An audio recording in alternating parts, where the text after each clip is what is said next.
مانگنے کی شدت سے ہی تو قبولیت کی ڈور جڑی ہے۔ پیاس سے گزر کے ہی تو اللہ نے حضرت ہاجرہ کو زمزم تک لایا تھا۔ کتنے انتظار کے بعد اللہ نے حضرت یعقوب کو حضرت یوسف سے ملوایا تھا۔ حضرت نوح کے لیے تو اللہ نے طوفان کے ذریعے سے مدد بھیجی تھی۔ ہمارے نبی کی ایک انگلی کے اشارے پر تو اللہ نے چاند کو 2 ٹکڑے میں توڑ کر رکھ دیا تھا۔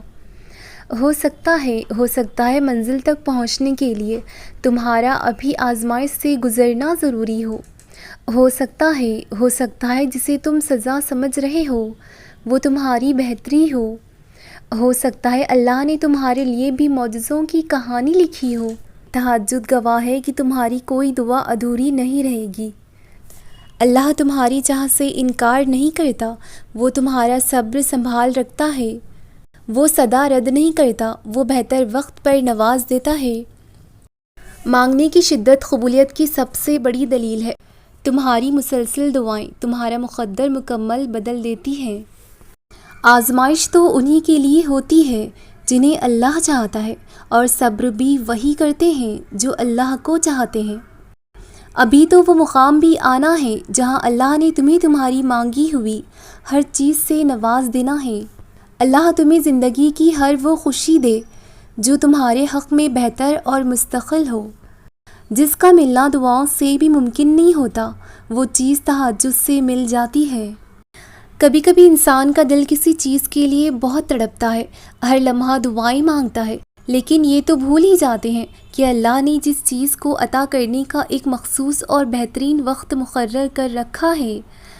ہمیں یاد رکھنا چاہیے کہ اگر ہمیں کسی چیز کو حاصل کرنے کی اتنی چاہت ہے تو اس چاہت کرنے والے دل کا مالک کون ہے؟ یہ چاہت بھی تو اسی رب نے دل میں ڈالی ہے تاکہ تم اس کے لیے دعا کر سکو اور تمہاری خواہش کو بہترین کر کے تمہیں عطا کر سکے، اور وہ تو خواہش دل میں تب ہی ڈالتا ہے جب وہ تمہارے نصیب میں لکھ دیتا ہے۔ دعا تو بس ہمارے ہی درجات بلند کرنے کا ذریعہ ہے۔ یہ جو تکلیف تم پر آئی ہے ہو سکتا ہے اللہ کی طرف سے آزمائش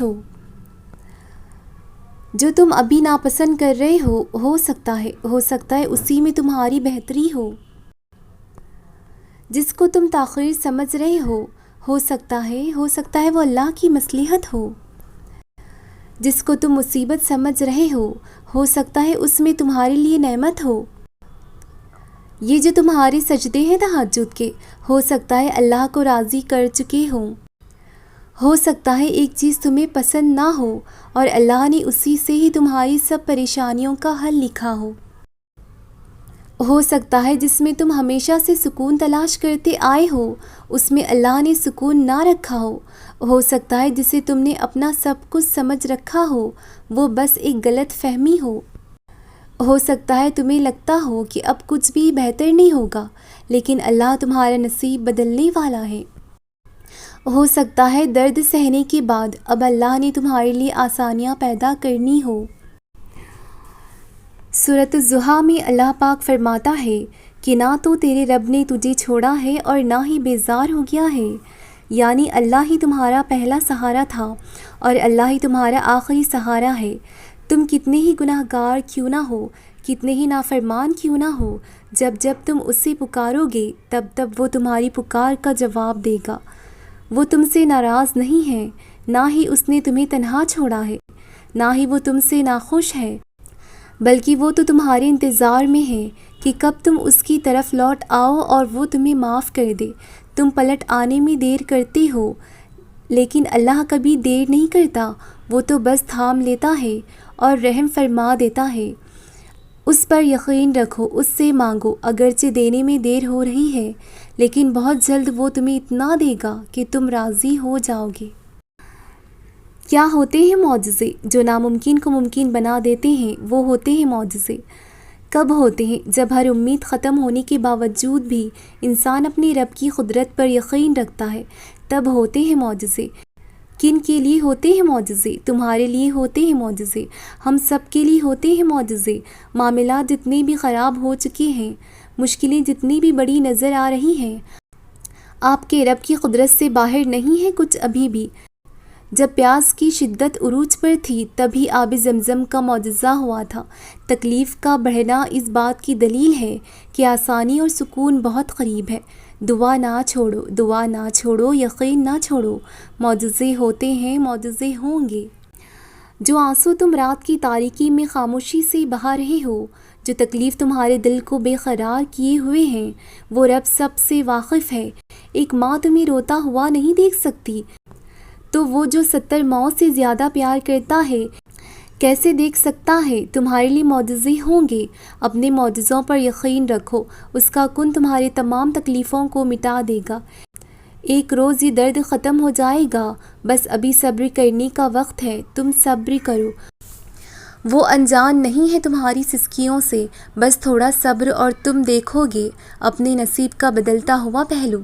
تاریک راتوں کے بعد کا سورج تم دیکھو گے اور وہ وقت بہت قریب ہوگا جب تم اپنے آپ پر ضبط کر کے خود کو کسی ایسے کام سے روکتے ہو جو کہ تمہاری پسند کا تو ہوتا ہے مگر تمہارے رب کو پسند نہیں ہوتا، تو تم جانتے ہو اس وقت اس رب کو تم پر بہت پیار آتا ہے اور اس لمحے وہ تمہاری دعا پر وہ کن فرما دیتا ہے۔ تم آج اس کی رضا قبول کر لو اور پھر وہ تمہیں تمہاری رضا نصیب کر دے گا۔ ایک دن تم دیکھو گے تمہاری آنکھیں شکر کی آنسوؤں سے بھر جائیں گی، تم اپنی ہر تکلیف بھول جاؤ گے اور اللہ کے معجزوں پر حیران رہ جاؤ گے۔ تمہارے صبر کا اجر بہت حسین ہوگا۔ اللہ دور کبھی نہیں جاتا۔ جو دوری تمہیں محسوس ہوتی ہے وہ دوری بس ایک سجدے سے ختم ہو جائے گی۔ تم سجدہ کرو اور تم اسے اپنے شرک سے بھی زیادہ قریب پاؤ گے، اور جو دوری آئی بھی ہے وہ اس کی طرف سے نہیں تمہاری طرف سے آئی ہے۔ وہ دور نہیں جاتا، ہم خود ہی دور آ جاتے ہیں اپنی خواہشات کے پیچھے بھاگتے بھاگتے۔ تم جاؤ اس کی طرف، مانگو اس سے اس کی رحمت کو، اس کے کرم کو، وہ تمہیں خالی ہاتھ نہیں لوٹنے دے گا۔ ہمیں کوئی بھی انسان ہر روز یا ہر قسم کے حالات میں نہیں سمجھ سکتا۔ کبھی کبھی ہمارے بہت اچھے دوست بھی ہمیں سمجھنے سے قاصر ہوتے ہیں، اسی لیے نہیں کہ وہ برے ہیں بلکہ اس لیے کہ ہر وقت ہمیں سمجھنے کی صلاحیت ہی ان کے پاس نہیں ہوتی۔ یہ خصوصیت صرف اور صرف اللہ رب العزت کی ہے، تو اس کی امید لوگوں سے رکھنا ہی فضول ہے۔ تو جب کوئی آپ کو سمجھ نہ پائے تو اس سے بدگمان ہو کر نہ بیٹھ جائیں۔ یاد رکھیں کہ وہ رب ہی بس آپ کی شرک سے بھی زیادہ قریب ہے، اور وہی بس آپ کو ہر حالات میں سمجھ سکتا ہے۔